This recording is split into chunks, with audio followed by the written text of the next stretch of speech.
அந்த 41 மரணங்கள் நடந்ததோ அன்னைக்கு திமுகவை விட எட்டி பிடிச்சு ஆடினது நாம் தமிழர். விஜய் அரக்கன் போலவும் ரத்தம் வந்து பாத்தீங்கன்னா பஸ் மேலே ஏற்றி கொள்ற மாதிரியும் பிணங்கள்லாம் வந்து பாத்தீங்கன்னா அங்க இருந்து கரூர்ல இருந்து வந்து மகாபலி வர்ற என்னென்ன பண்ணான்னு நீங்க நினைக்கிறீங்க? உங்களுக்கு தெரியாதா? அதுல உண்மை என்னன்னு உங்களுக்கு தெரியாது? தெரியவே தெரியாது. அது எல்லாரும் காரணங்கிறது மனசாட்சி தொட்டு பேசுவோம். என்ன மனசாட்சி தொட்டு பேசுவோம். அது கூட்டமைதியினால் நடந்த ஒரு மிகப்பெரிய ஒரு துயர சம்பவம், ஒரு விபத்து, அரசாங்கத்துடைய அலட்சியம். இதெல்லாம் வந்து கேட்டுச்சா இல்லையா? சுப்ரீம் கோர்ட் கேட்டாங்களா இல்லையா? எத்தனை பேர் இருந்தீங்க? எவ்வளவு பேர் பாதுகாப்புக்கு போனீங்க? இன்னைக்கும் அந்த போஸ்ட்மார்ட்டத்தை பத்தியான கேள்விகள் இருக்குதா இல்லையா? எப்படி வந்து அந்த 41 உடல்களை அவ்வளவு சீக்கிரம் போஸ்ட்மார்ட்டம் பண்ணீங்க? இந்த கேள்விகள் இருக்குதா இல்லையா?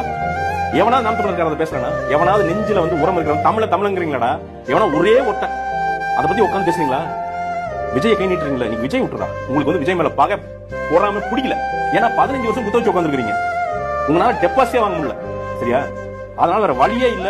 அவர் வந்து நின்று மக்களுக்காண்டி உண்மையா நிக்கிறார். அதனால வந்து மக்கள் தூக்கி அரியணை வந்து கொடுத்துருக்கான். அது தப்பு ரைட்டுங்கிறத அப்புறம் பார்ப்போம். நான் கொடுத்தேன். அவர் இன்னைக்கு சிஎம். அந்த பொறாமையில உட்காந்து விஜய் ஆப்போசிட் பண்ணீங்க. அந்த 41 பேர் குடும்பம் உங்களுக்கு என்ன பாவம் பண்ணுச்சுன்னு கேட்கிறேன். அந்த கரூர் குடும்பம் உங்களுக்கு என்ன பாவம் பண்ணுச்சு? என்ன இப்ப அரசு வேலையில் இருக்கிறவங்க பூரா அரசு வேலையை பர்ஃபெக்டா பண்ணி அந்த சம்பளத்துக்கு பர்ஃபெக்டா இருந்தா இந்த 41 பேர் போய் தான் அந்த அரசு வேலையை பூரா எடுத்துட்டு போறானா? என்னைக்காவது இத்தனை லட்சம் பேர் இருக்காங்களா? அது அரசு அதிகாரி நிறைய பேர் ஊழல் சுத்திட்டு இருக்காங்க. என்னைக்காவது ஒரு இந்த சிஸ்டம் ரிஃபார்ம் பண்ணணும் என்னைக்காவது ஒரு கேஸ் போட்டுருக்கீங்களா? ஹைகோர்ட்ல சுப்ரீம் கோர்ட்ல எவனா ஒருத்தன் கேஸ் போட்டுருக்கீங்களா? கோர்ட் எங்களுக்கு ரிஃபார்ம் பண்ணணும், இப்படி வந்து அரசுக்கு பணம் வந்து இப்படி வீணா போயிட்டு இருக்கு அப்படின்னு வேணா கேஸ் போட்டுருக்கீங்களா? அதெல்லாம் பண்ண மாட்டீங்க. நீங்க அந்த 41 பேர் கிடைச்சிருச்சுன்னா என்ன பண்றது அப்படின்னு என்ன மைலேஜ் இதுல வரப்போகுது? என்ன பொலிட்டிக்கல் மைலேஜ் இதுல வரப்போகுது?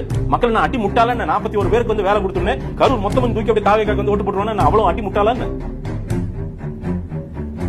முதல்வர் ஆகிறாரு. எடுத்து ஒரு அரசு செய்ய வேண்டியது செய்யறாப்படி. கள்ளக்குறிச்சி சம்பவம் ஒரு அரசு செய்ய வேண்டியது அன்னைக்கு இருக்கிற அரசு பண்ணிச்சு. ஏன் இது என்னையா உங்களுக்கு நீங்க ஸ்கோர் செட்டில் பண்ணணும் அப்படின்ட்டு வந்து ஏன் அந்த குடும்பங்களுடைய வாழ்க்கையை அழிச்சு விடுறீங்க, சீரழிச்சு விடுறீங்க?